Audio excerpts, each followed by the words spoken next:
Children who experience physical, cognitive, or emotional neglect, say because their mother was sick and their father was busy, often face anxiety. As a result, their body produces stress hormones. If this happens a lot, these hormones become toxic for their developing brain, which then later can repress emotional and cognitive well-being for life. The real story of Daniel Rucărianu, who spent part of his early childhood in a Romanian orphanage, shows the full impact neglect can have.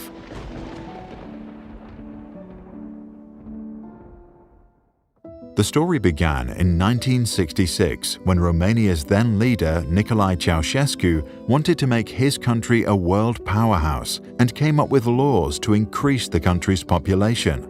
Abortion and contraception were declared mostly illegal. While the law led to a rapid rise in birth rates, many of the poorer families were unable to take care of all their children, and Daniel and around 500,000 others were sent to state-run institutions. In most orphanages, there were no toys, no books, or anything else to stimulate cognitive development. Many kids just stared at the bare ceilings, waiting for their next meal. Due to the lack of human contact, some babies developed strategies for self-stimulation, such as rocking back and forth. The cognitive neglect often led to lower IQ scores, delayed language development, and a lack of creative thinking. This happens because our brains build connections with every new experience and stimulation. If there are no rich experiences during the first years of life, the period in which the brain develops the fastest, children cannot build the foundations necessary for optimal future learning. They miss out for life. Daniel lived with over 400 other children, and their shared bedrooms were hardly ever cleaned. The meals were mostly tiny portions of boiled cabbage, which the staff would sometimes steal to eat themselves. Some supervisors used violence to control the orphans. Others encouraged the older kids to beat Daniel, to humiliate him and exercise authority. The consequences of physical neglect and lack of basic nutrients caused most orphans to suffer from stunted growth. Some children contracted HIV and hepatitis B as a result of the reusing of medical supplies. The physical abuse caused severe bruising and other injuries. The overworked and undertrained staff hardly ever soothed the crying children. In fact, they barely spent any time with Daniel at all. Some children were left completely alone with their worries. Others hid their feelings from the very people who ought to protect them, since they feared being hurt. Emotional neglect and anxiety lead to an excessive production of the stress hormones known as adrenaline and cortisol, which is like poison for the developing brain. But the experience also distorted the children's understanding of love and human relationships. They learned to trust nobody, and as adults often suffered from depression, insomnia, and social anxiety. When Ceausescu's regime was eventually overthrown and the conditions inside the orphanage were shown on television, researchers from around the world came to examine the nameless children.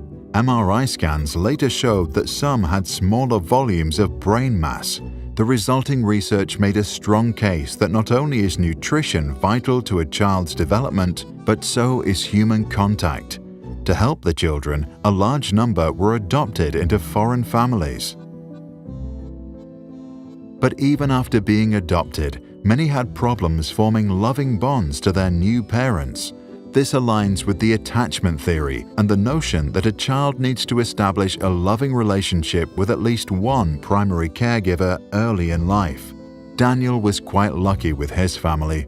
While he continued to experience trauma and anxiety, he went on to have a university education, started a family of his own, and later he founded a non-profit organization for neglected children. If you grew up in a loving environment, count yourself really, really lucky. If you experienced forms of neglect, try to internalize the idea that it was never your fault, and maybe not even your parents' fault either. To read what we think can be done if you have ever experienced neglect, read the descriptions below. One way is to share your thoughts about neglect and how you think it affects you today.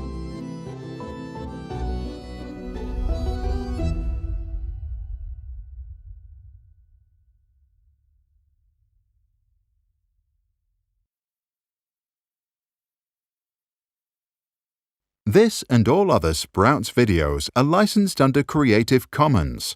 That means teachers from all around the world can use them in classrooms, online courses, or to start projects.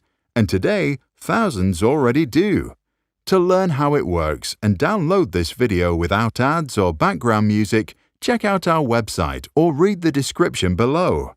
If you want to support our mission and help change education, visit our Patreon. That's patreon.com/sprouts.